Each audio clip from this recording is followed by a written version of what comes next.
Well, James Cole was at the game for us. Let's join him now.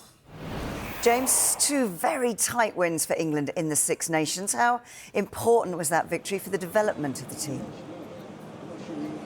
Yeah, another dramatic win here at Twickenham. The England fans are certainly getting their money's worth here with this young England team. For the second round in a row, we saw England, for large periods of the game, outplayed, yet at the death win the game, and it is crucial that they are staying in these fights. To give them credit, it wasn't a brilliant performance, but they showed huge character, they scrapped, they fought for everything, they fought for each other, and they managed to nick it at the end there, as we saw, thanks to that Finn Russell missed conversion. But despite the lack of performance, the lack of fluidity, it is that character that bodes really well for a young team moving forward, and it's that character that Steve Borthwick is particularly pleased with. Immense credit to them. They're very difficult to play against. They've got a strong defence, and that causes you problems in the contact area. So a very different game, which is great for this young side. This is a side that's evolving, developing.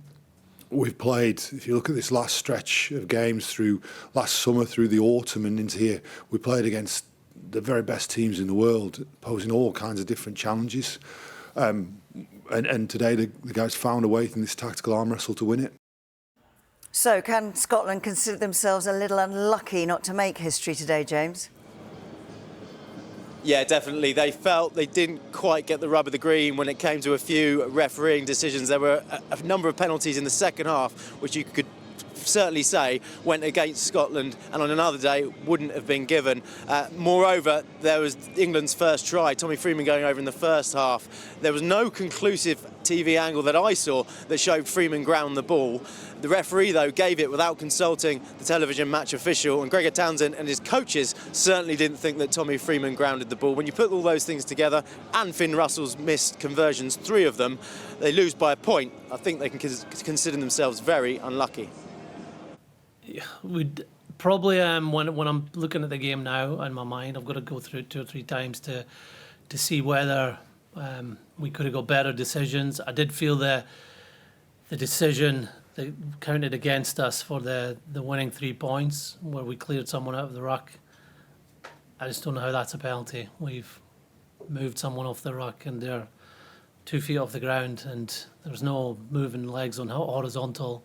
And there's so many big collisions in the game. That's a interesting call to end up for us to go 6 points behind. But I thought the refereed well. It was a very good game to watch, which would mean that the referees had a big part to play in that. And sometimes you're going to get those decisions, and sometimes you're not.